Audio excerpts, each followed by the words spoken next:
Love marriage છે કે arrange, એનાથી ફેર નથી પડતો. સુખી દાંપત્ય જીવનનું રહસ્ય લિવ ઇન ફ્રેન્ડશિપમાં રહેલું છે.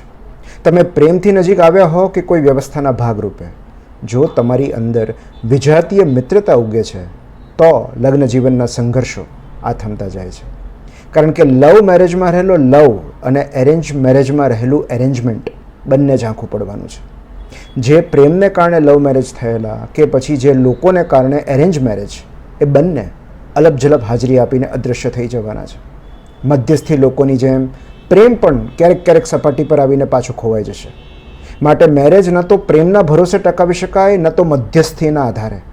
એ ટકે છે શેરિંગના દમ પર. કપલ્સ હુ લાફ ટુગેધર સ્ટે ટુગેધર. એકબીજા પર હસવાને બદલે જેઓ એકબીજાની સાથે હસી શકે છે તેઓ દૂર સુધી સાથે રહી શકે છે. લગ્ન એની જ સાથે કરવા જેની સાથે ખડખડાટ હસી શકાય. કારણ કે ઓકવર્ડ સાયલન્સ સાથે જીવવું પડે તો આ જીવન બહુ લાંબુ લાગશે.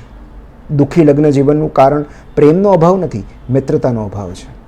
સાયુજ્યનું નિર્માણ ભલે ગમે તે રીતે થયું હોય, એનું સર્વાઈવલ તો ફ્રેન્ડશિપ પર જ ટકેલું છે. લગ્ન તો માત્ર તમને પતિ પત્ની બનાવે છે, સાથી બનવા માટે તો મિત્ર જ બનવું પડે છે.